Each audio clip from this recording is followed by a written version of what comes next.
I'm Raiford Palmer. I'm a divorce lawyer and the author of I Just Want This Done. And with me is, I'm Deb Purdy. I'm a divorce recovery coach and author of Something Gained, 7 Shifts to be Stronger, Smarter, and Happier After Divorce.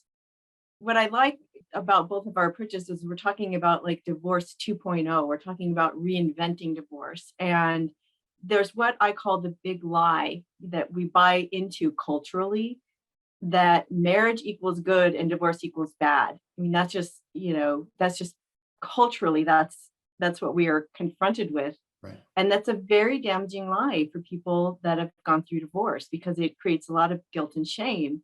And the truth is, not all marriages are meant to last a lifetime. And that's okay. Marriage was really a business model, where folks were married for estate planning purposes, to have two families knit together their land interests. The one thing that I don't think people really realize how much life has changed, certainly in the United States and the Western world and now globally in the past 100 years. Folks if they lived in their 60s, that was a full life. Yeah, you're absolutely right. And what you alluded to is that people get married at early 20s or, they're very young. And after decades of marriage, who you are, what you wanted, what's important to you, all of that can really grow and change and obviously grow apart. I mean, that's what happens. And I think what we're inviting people to do is understand that's normal and natural and it happens. And yes, it's very painful, and especially for the person who maybe wants to stay in the marriage. And there's no question about that.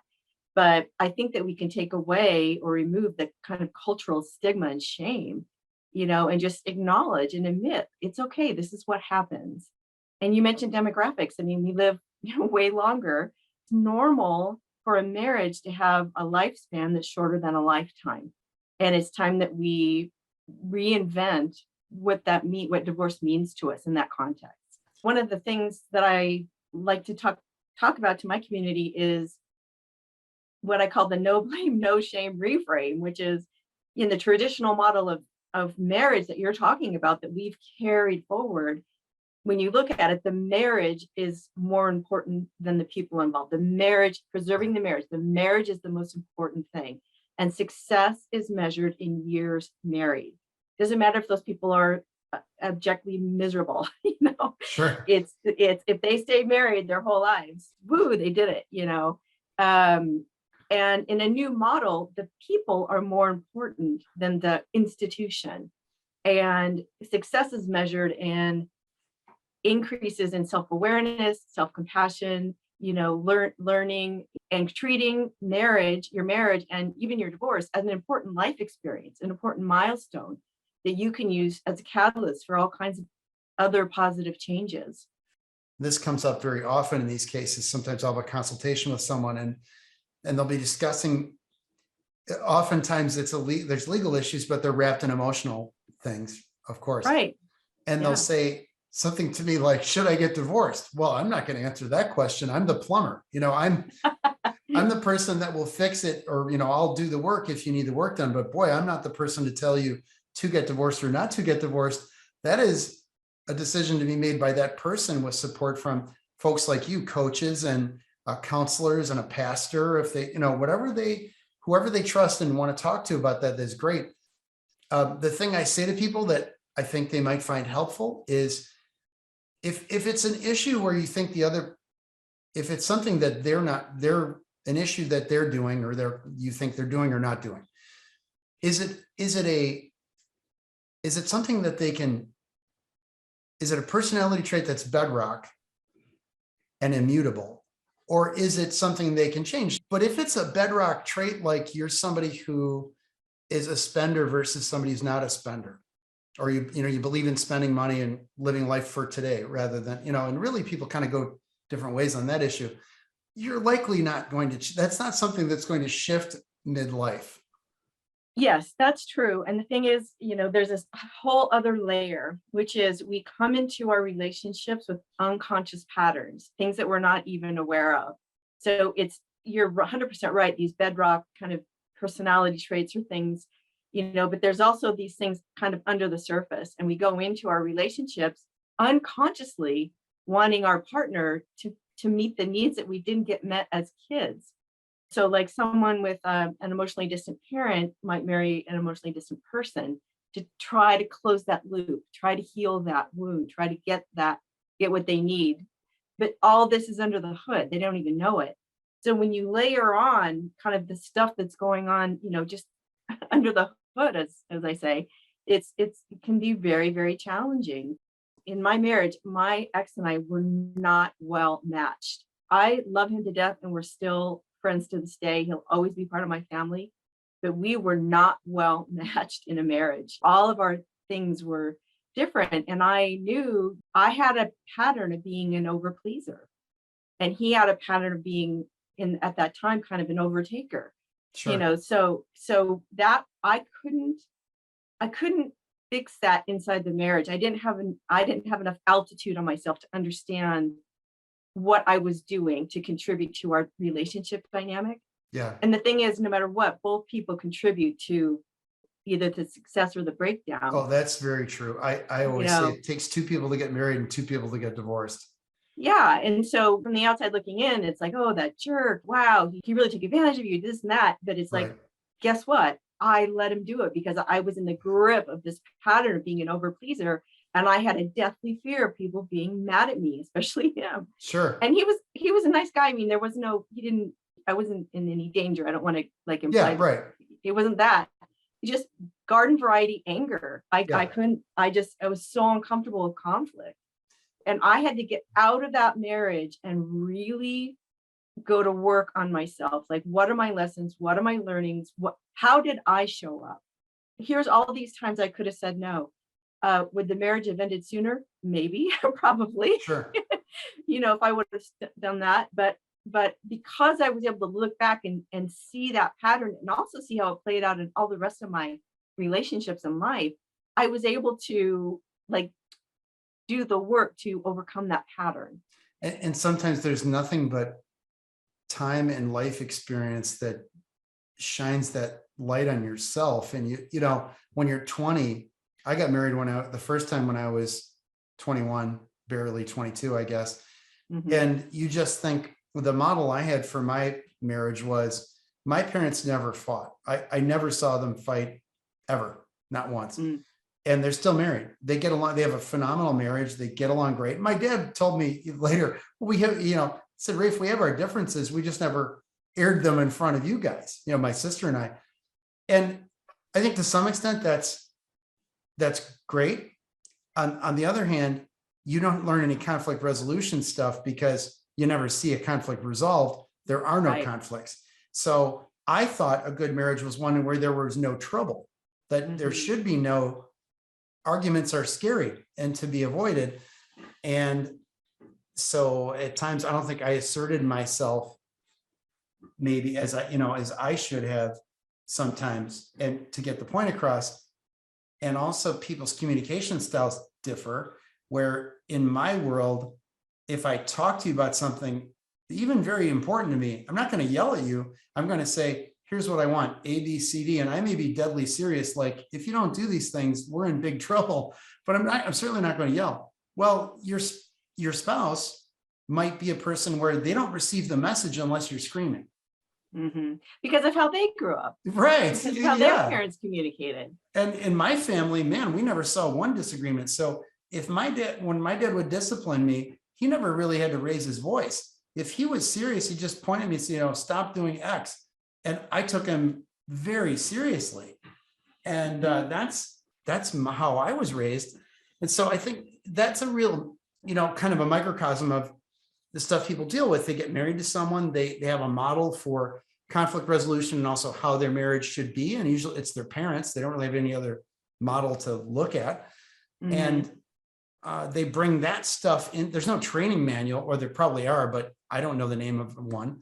Right. And who's going to read it when they're 20 years old or even 25 or 30? And then you go into it with the best intentions. Nobody gets married on the day of their marriage saying, gee, I hope I get divorced someday. No, that's 100% true. You pointed out really well. People have this, they feel like, well, this is a failure. Right. and I should feel shame and all that. Well, I think take responsibility, like you're saying, take ownership for your piece of it. How did you show up, as you say? Hmm. And then understand the other person had something to do with it too, and understand that difference. And all you can do is improve. Yeah. And the thing is it's much more healing and empowering to take the failure story and or the victim story. This happened to me, and kind of flip it to, this was an important life experience. I regret nothing. Here's all the stuff I learned. Here's what I continue to learn. If Yep. if I hadn't gone through that marriage, I mean, I got so many gifts and blessings, and that is what I maintain, is that we all get gifts Yes, and blessings out of all of our challenges, including our divorces. that's you right. know and often in the raw pain, kind of where you're meeting people, Rafe, in the process, it's hard for them to get the altitude. They're in it, and Sure. there is a time period where you've just got to process that. You're just the you're lucky if you got up and took a shower that day.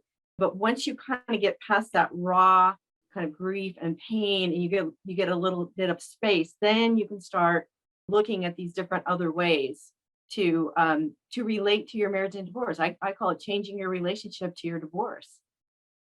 Something happens, there's an affair or something, and you're on the other side of that, you're going to feel like you're attacked and that you're on the downside, or the other Sure. person says they want the divorce. But understand you have agency in your life, and you can control what you can control. Yeah. It isn't And all out of your control. that's true. And what you can control is your reaction and response to that. And for a minute, you might feel like a victim, and that's Sure. normal, totally normal and natural. But you do not want to set up camp and park in there. You don't, because it's totally disempowering. A victim has no control. And so as soon as you as soon as you find yourself there, you really owe it to yourself to go, you know what? I, just like anyone else, just like what you're saying. I'm going to learn what I can about myself. I'm going to look at how I showed up in the relationship. Look at, did that work for me? What patterns do I have? Even though the other person chose to have an affair and leave the relationship in a way that was not in integrity, and it was a betrayal. I mean, it was. But even though they chose to do that, doesn't mean that I have to stay here and live in this victimhood. I can still take my agency and drive myself out of this Right. into still learning the lessons, figuring out my patterns. And the thing about those patterns is, if you don't look back and see how you showed up and what your childhood wounds are and all that stuff, you are going to a 90% chance repeat it with your next partner. So if you don't want to do that again, you really owe it to yourself to get out of that kind of victim mindset and go, wait, I'm going to go to school on this. I'm going to figure this out, not as a way to judge yourself or even your ex, but just as a way to use it as a learning lab. It's called taking a learning orientation to divorce. Like, this is a course Sure. in me school. It's a hard ass course and it's painful, but you're going to be in it. If you're going to be in it, you might as well use it to your advantage. Yeah, that makes so much sense. I kind of caution clients, but I hear coaches say this too, and psychologists, is like, don't reject the whole marriage. Mhm. Frequently people, especially the person who feels like they're sort of losing, whatever it Yeah. is, they'll come in and say, I shouldn't have ever been married in the first place. And I wasted X years of my life. And Yeah. I really try to fight that notion, even right away, and nip it in the bud and say, hey, come on, it was good until it wasn't good. Yeah. Don't armchair quarterback your life. It's good to review the thing. Like you said, how did you show up? What can you fix? But there was a lot of good stuff there. Like we said, when the day you're married, you're the happiest person in the world. For some period of time, probably a pretty long time, it was pretty good. When I talk to people about trying to find the gifts and blessings out of their marriage, sometimes a few things come up to mind, like kids and stuff, but sometimes it takes them a while and things just start to occur to them. Like, things you did and that you wouldn't have done, people you knew and had in your life that you maybe wouldn't have had, Sure. directions that you took, stuff that you learned. I mean, really what you can learn about yourself are the lottery winnings of your divorce. They really truly are. So nothing is a waste. No experience is ever wasted, That's a great, and yeah, that's a great yeah, point. if you're kind of in that victim mode, you're not looking at any of that. When you jump out of that, you're able to be more powerful in terms of looking at all that and changing your story so that it's something that you can use to enrich your life.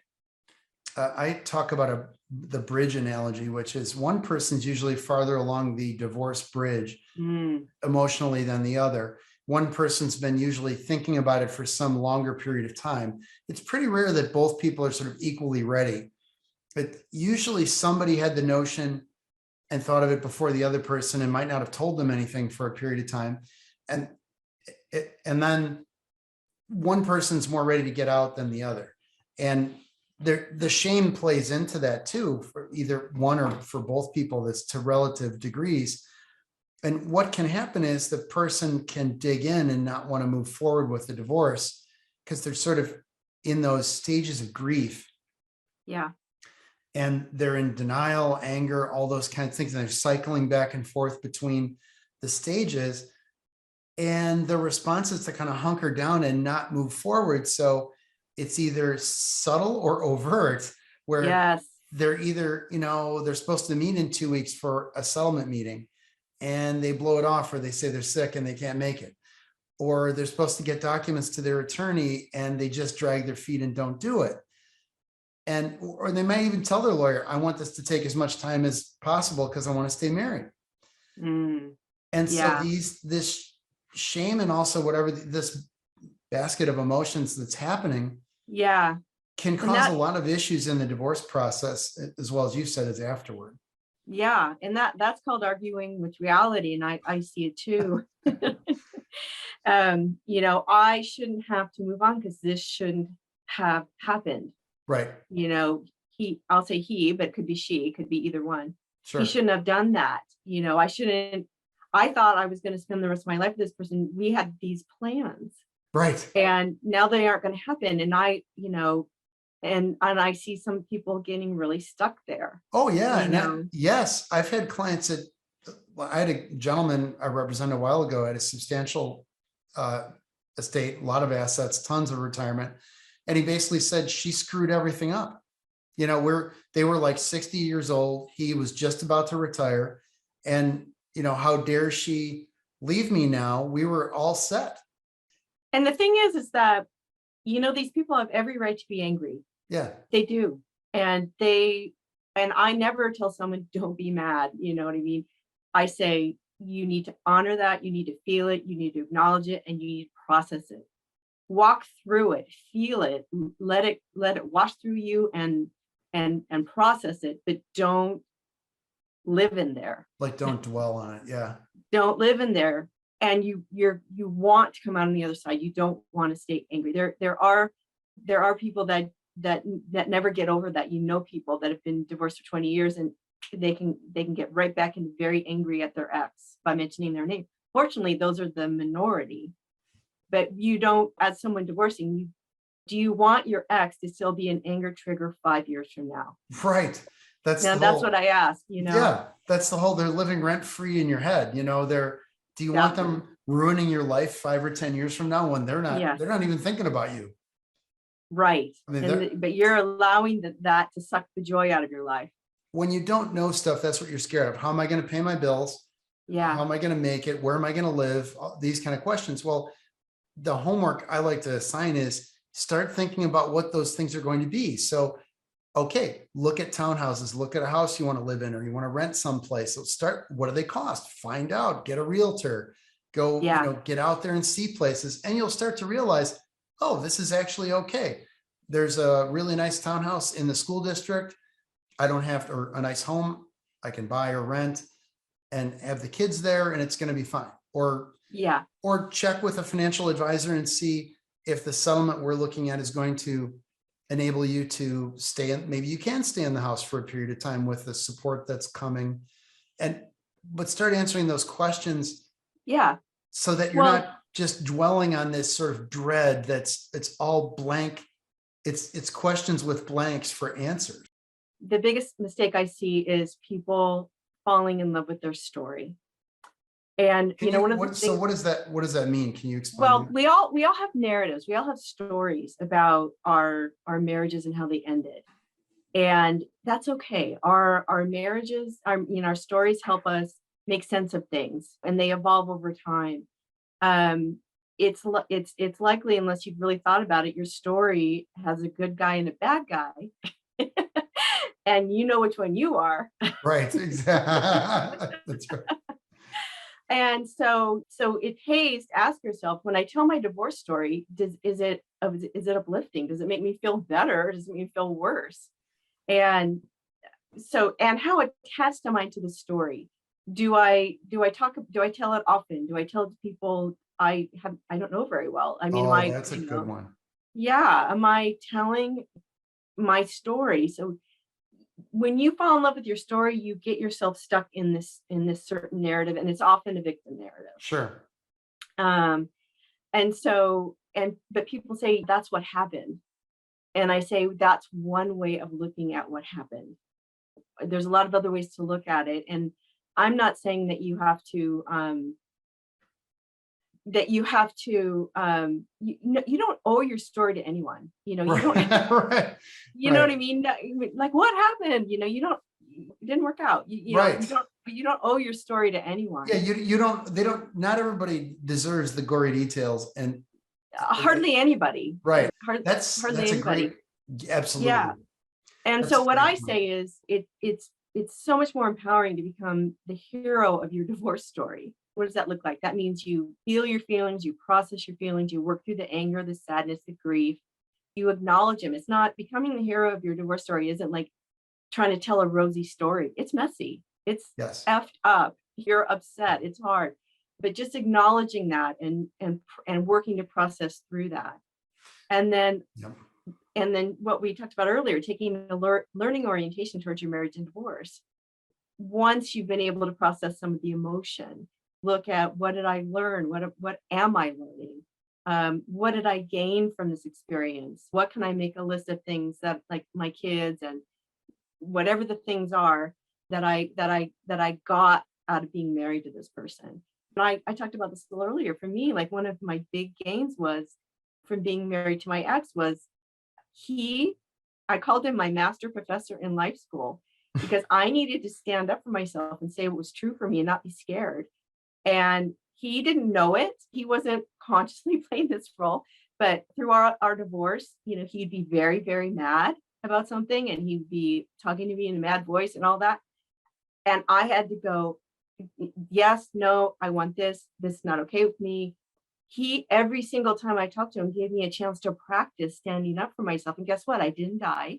I was Right. okay. Right. He like backed off. He's like, whoa, I was showing up differently. So one of the huge gifts was, all through that divorce process, I got to practice not being a doormat. Sure. What I mean? And standing up for myself. And I was so afraid of that if I could stand up to him, I could stand up to anyone. It really did change my life. That's a good point. So what are those things for you? Yeah. It's different for everyone. Everyone has different stuff. If people take agency for not only their emotions, but their divorce process, then they realize they're the lawyer's boss, which is the way it should be. And that will prevent them from letting lawyers run away with their case. And I've said many times, when somebody will say in a case, well, my wife said her lawyer, made her do it. Or my husband said the lawyer said she had to do it. Well, you don't have to do anything. Here, they signed the pleading. The lawyer wrote it, but they signed off on, in our state, you have to sign off on all this stuff. That means they read it and they were okay with it. Well, they can't hide behind the attorney. They're the boss. So the clients drive these processes. And if they take agency and take charge, they can make demands on their lawyers to say, I want this done. And here are the outcomes I want. I don't want to have this unnecessary fight, and I don't want it to take forever. If you have a lawyer who is pressuring you to do something you feel like it's not the way you want to go, get a different lawyer. Right. I mean, that's part of the agency.